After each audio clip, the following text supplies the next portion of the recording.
A gente teve uma discussão.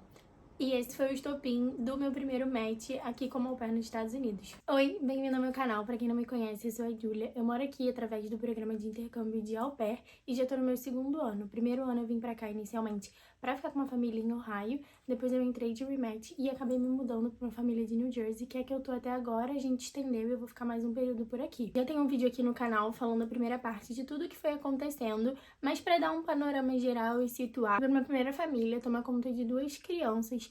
Não era a primeira vez deles no programa, eles já tinham tido au pairs algumas vezes, eles já tinham passado por um rematch, só que eles me omitiram, eu só descobri quando eu tava lá. Tinha algumas regrinhas também que eles não queriam seguir muito, por exemplo, pelo programa a gente faz tudo relacionado às crianças, mas quando eu cheguei lá, a antiga au pair, ela também fazia a roupa, né, lavar a roupa de toda a família. Não queriam dar as minhas horas, eu tinha que ficar cobrando, então foi um primeiro momento que eu tive que ficar me impondo um pouco. Senti um pouco que a mãe não gostou disso inicialmente. Eu tinha pra mim que se eu deixasse e aceitasse tudo, eu depois ia ter um pouco mais de dificuldade pra poder me impor. Então, desde o começo eu fui falando que eu não tava gostando, o que não tava indo muito bem, e a gente foi tentando se ajustar. A questão que eu tava tendo bastante problema eram com as crianças. Uma tinha 6 anos e a outra tinha 3. A de 6 anos, a mãe até algumas vezes me elogiava, falando que a gente tinha momentos bons, que a gente conseguia lidar bem, só que a mais nova, ela realmente tinha muita dificuldade de se adaptar a mim. De qualquer forma, as crianças elas eram mal educadas e o X, eu passava grande parte do tempo que eu tava com elas ouvindo: sai daqui, a gente te odeia, a gente não quer você aqui, vai embora, você não sabe fazer as coisas. E isso dificultou muito de fazer um vínculo com as crianças, porque tinha uma barreira muito forte, então sempre que eu tentava chegar perto eu não conseguia, porque era sempre uma gritaria, elas não falavam muito, elas basicamente gritavam o tempo inteiro. A criança mais nova também tentou chegar a me bater, a mãe interviu, a gente começou a conversar sobre algumas questões, mas ainda assim eu senti que eles não tinham uma firmeza tão grande. Eles seguiam um modelo de filosofia parental positiva, que não era uma coisa que era comum pra mim no meu dia a dia. Eu já tinha trabalhado com criança, mas da forma que eu tava acostumada a lidar, então pra mim também foi um processo, e a família me cobrava um pouco disso, só que pra mim acabava não sendo natural. Se acontecesse alguma coisa, eu geralmente perguntava: o que aconteceu? Eu tentava resolver e não dava tanta autonomia assim para as crianças. Eu não perguntava: por que você tá frustrada? Eu sinto muito. E eles iam percebendo e também iam falando que eu tinha que ter um pouco mais dessa abordagem, mas não era uma coisa que eu tava acostumada, e ainda ali no meu primeiro mês, né, nas minhas primeiras semanas, foi um pouco difícil de eu aderir isso. A relação com a mãe das crianças também foi ficando um pouco difícil. Fazia uns comentários para me deixar um pouco desconfortável. Eu tinha amigas e geralmente no meu tempo livre eu tentava fazer algumas coisas com elas, principalmente porque eles haviam me prometido um carro para eu dirigir, que estaria à disposição para mim, só que esse carro nunca foi entregue a mim, eu não conseguia ter essa disponibilidade de dirigir, então eu ficava dependendo muito das meninas que tinham e que podiam fazer alguma coisa. Tinha minha vizinha da frente, que ela era colombiana, e ela geralmente me dirigia para os lugares, então eu acabava ficando dependendo dela nos finais de semana e fazendo as coisas de acordo com ela. Eu não tinha tanta autonomia, e a mãe falava: nossa, você tem muitas amigas, você tá sempre saindo. Não era num tom muito de querer saber, de querer me conhecer, era sempre uma coisa assim, pra uma indiretinha, deixando o ambiente um pouco ruim. Às vezes ela tava falando com o marido, quando tava no Viva Voz já teve situação dela perguntar: a Julia tá aí? Tira do Viva Voz então. Por exemplo, uma das regras da casa era, se caso sobrasse jantar, pra eu não acabar com ele no almoço, porque depois eles poderiam comer. E geralmente ninguém nunca comia e ficava lá estragando. Eu me sentia tão confortável de comer algumas coisas na casa por conta disso. A gente também tinha sempre uma reunião semanal, e nessa reunião semanal ela não contava como as minhas horas, durava muito, era uma coisa cansativa, e aí a gente fazia essa troca. Ela sempre falava uma coisa que estava positiva, uma coisa que precisava melhorar, e ela falava muito pra eu participar dos jantares em família. Eu tentava participar de alguns, mas realmente eu não me sentia à vontade, principalmente por ter uma relação muito ruim com as crianças e também não ter uma relação tão legal com os pais, então eu passei a não conseguir participar tanto, eu não me acostumei. Foi uma coisa que eu sabia, mas chegando lá eu acabei não me adaptando muito bem. Também tá atrelado a uma das falhas do programa, que eles vendem muito como a gente ser parte da família. As famílias anfitriãs, elas usam um pouco disso, e eu senti muito isso porque não era um momento que eu me sentia confortável e parecia que eu ainda tava trabalhando, porque eu não tinha uma relação legal com as crianças. Geralmente as crianças me destratavam um pouco no jantar, falavam alguma coisa, os pais corrigiam, mas ainda assim ficava um clima ruim. Eu não me sentia confortável nisso, então eu optei por não participar mais, tentar não estar junto nesse momento, para que eu conseguisse também descansar um pouco a minha mente depois de passar grande parte do meu dia. Apesar de eu ter um intervalo ali, eu passava a parte da manhã e a parte da tarde com as crianças, e geralmente eram muitos xingamentos, eram coisas muito X que eu ouvia, então eu não me sentia confortável confortável de estar naquele ambiente, a minha cabeça realmente doía no final do dia e eu queria descansar um pouco. Obviamente isso era uma coisa que eu não pensava no Brasil, eu não sabia a proporção que isso poderia tomar, porque eu achava que seria um momento agradável de estar ali, de estar participando, de estar socializando, só que foi totalmente o oposto pra mim, e eu tinha já pra mim que eu estava num ambiente que não era o meu, eu estava numa casa que não era minha, e eu tentava fazer minimamente agradável o momento de eu estar ali, porque a intenção era que eu passasse um ano naquele lugar, mas ainda assim eu não conseguia estar nesses ambientes muitas vezes. Com isso eu fui parando de integrar os jantares da família, eu não me sentia muito confortável, né?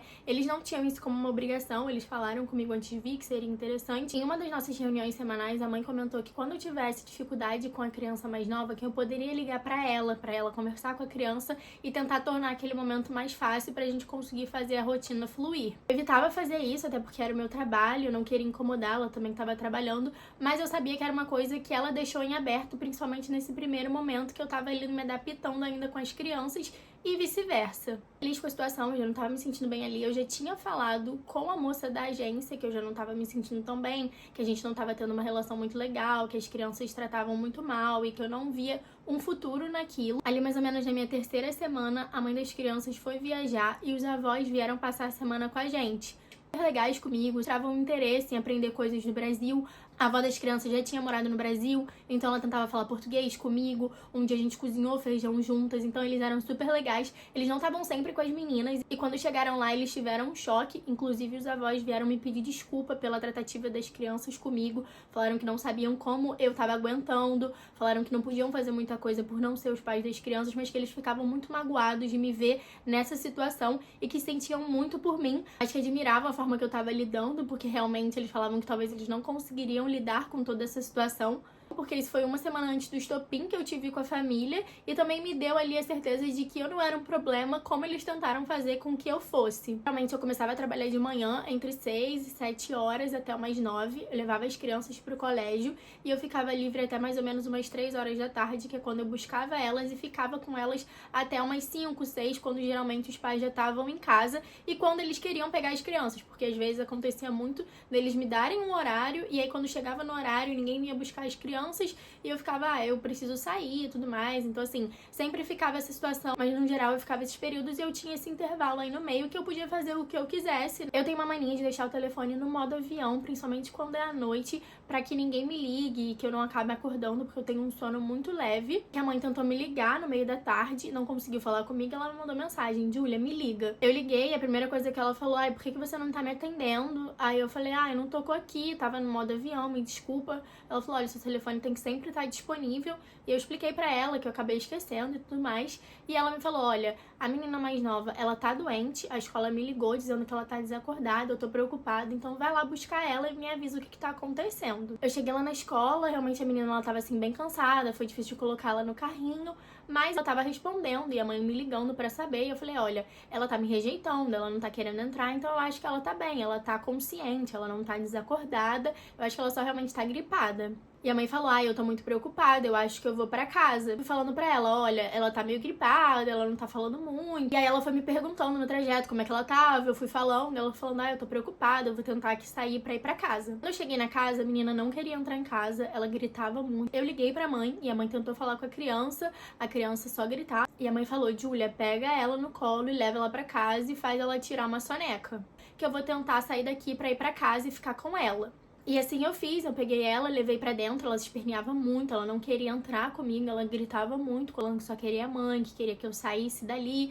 E a mãe seguiu falando comigo, eu mandei foto da criança, e a mãe falou que ia pra casa. Quando a mãe chegou na casa, a menina mudou da água pro vinho, nem parecia que tava doente, e dormiu bem rápido. Eu desci, fiquei na cozinha fazendo uma coisa, e daqui a pouco a mãe veio, e ela virou e falou assim: olha, é muito frustrante eu ter que vir pra casa, porque você não consegue fazer o seu trabalho. E na hora aquilo me pegou de surpresa, porque ela já tava falando que ia pra casa, coisa que ela teve que ir por minha causa, ela já tava anunciando isso antes mesmo de eu falar como a criança tava. Então eu fiquei sem entender, e aí eu falei: olha, também é muito frustrante pra mim essa situação que tá acontecendo. Falou também que eu não estava satisfeita, que eu tinha dado uma bandeira vermelha a ela, porque no primeiro final de semana que eu tava lá na casa, eu fui pra um parque de diversões, e aí eu questionei, eu falei: ué, você me incentivou depois outras vezes que você me chamou pra ir nas coisas, eu fui. Tinha me chamado uma vez pra ir no evento de abóbora, pra ir numa fazenda, e eu fui, e ela falou: ai, mas você primeiro falou que ia ver com as suas amigas, se tinha algum plano, E eu falei, olha, é porque eu ficava dependendo das minhas amigas por conta do carro. Às vezes que você me chama pras coisas, eu fui. Eu não entendi muito porque ela falou isso. E ela falou, ai, você geralmente não tá em casa no final de semana, você só tá aqui pra dormir, comer e sair, você tem muitas amizades, em menos de um mês você já tem várias amigas. A minha mãe também falou que você não é uma boa pessoa. Eu fui ouvindo aquilo tudo, eu falei, olha, eu também não tô feliz com isso, eu não tô gostando das coisas que estão acontecendo, como você tá falando comigo.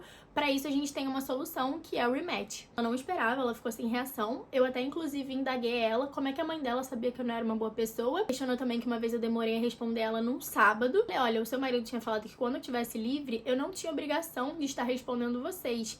E ela falou, olha, a gente paga uma conta telefônica pra você e é pra você estar disponível 24 horas por dia, senão não faz sentido eu estar pagando uma conta pra você. E eu achei aquilo tudo um absurdo que ela foi me falando, até porque eu acho que o respeito era o limite aqui que a gente tinha que ter. Eu não vim pra cá pra passar por situação ruim, eu vim realmente para trabalhar e ter uma experiência legal no meu tempo livre, mas a situação realmente não tava me deixando feliz, eu não tava me sentindo bem na casa. E eu expus pra ela que eu não me sentia confortável com a família, que eu não gostava de participar do jantar, que as crianças me tratavam muito mal. Falou, olha, as minhas filhas não são um problema dentro da casa, dando a entender que eu era o problema, e também falou que ela não ia brigar com as filhas dela pra fazerem as filhas se sentirem mal por minha culpa. E a gente seguiu falando sobre algumas outras coisas e a mãe não olhava no meu olho, ela olhava muito assim pra baixo, ela tentava se controlar. Acho que essa foi minha maior lição de inglês no intercâmbio, porque eu tive que manter ali a firmeza e falar isso traduzindo do português pro inglês ali na aula, e não deixar que ela me humilhasse de uma forma que eu não achava interessante e apenas aceitar tudo que ela tava falando. Ela falou que a gente ia seguir essa conversa na nossa reunião semanal, que ela queria que o marido dela participasse.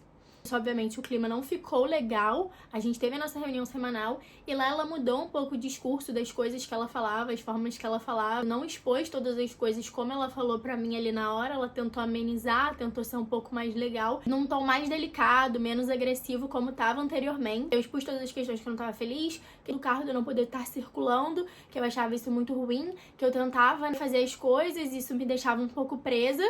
Mas ao mesmo tempo eu sentia que era uma coisa que ela queria, porque eu não tendo carro, eu estaria na casa, eu ficaria presa. Então teve uma vez até, inclusive, que ela pediu pra eu ficar com as meninas no meu tempo livre. Então era uma possibilidade de eu estar ali presente e não ir fazer alguma coisa e poder estar sempre fazendo um favor aqui e ali. E isso me incomodou bastante. Falou também da adaptação das crianças, ela falou que as crianças não estavam se adaptando a mim. E eu falei, olha, recentemente você tinha me elogiado falando que eu tava me dando bem com uma das crianças. Ela falou, olha, mas já tem um mês, as crianças não se adaptaram a você, a gente não sabe como fazer. Eu fui expondo também os meus pontos, que era um choque cultural, eu não estava acostumada a morar e trabalhar no mesmo lugar, então pra mim tinha todas essas questões de dificuldades. Eu precisava de um tempo também pra eles entenderem e para as crianças se adaptarem, mas de certa forma também estava difícil. A gente fez um acordo que a gente ia tentar mais uma semana testar e ver como é que as coisas aconteciam, mas eu já sabia que eu não queria ficar ali. Eu fiz isso pra ter uma semana que depois eles pudessem ser minha referência, porque eu iria fazer a troca de família e possivelmente as famílias seguintes iam pedir pra conversar com eles. Na semana eu já tinha falado pra moça da agência que eu não ia ficar mais ali, que a gente ia fazer essa semana, mas que possivelmente eu ia pedir pra sair. E assim eu fiz. Na semana seguinte a gente formalizou, eu falei pra eles que realmente não dava pra mim.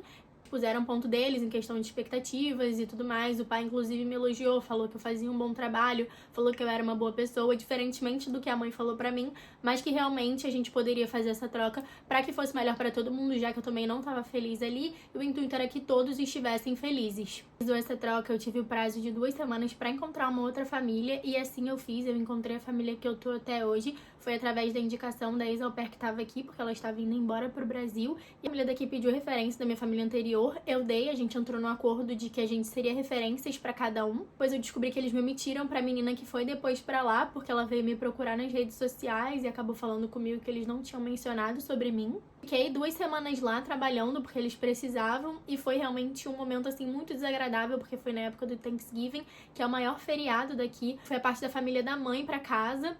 Essa foi a mãe que falou que eu não era uma boa pessoa, então foi um clima bem desagradável que ficou por lá. E você tá num lugar que as pessoas não querem que você esteja com outras pessoas, então foi uma mistura de sentimentos muito grande. Eu não me sentia confortável de frequentar os ambientes da casa, eu não queria muito ir pra cozinha, às vezes fazer uma comida ou almoçar, porque antes das minhas 2 semanas terminarem, a família me chamou um dia, falou que eu só poderia ficar na casa até o domingo, porque na segunda-feira a menina nova ia chegar e eles não queriam que eu fosse estar lá. Eu tive que sair antes, então eu tive que ficar em cima da agência falando com eles que eu não tinha pra onde ir. A agência não queria inicialmente me colocar em algum lugar, eles tentaram fazer com que eu fosse pra casa de amigas. E no final acabei sendo realocada para um hotel. Tive que sair antes, porque a família pediu pra eu sair da casa.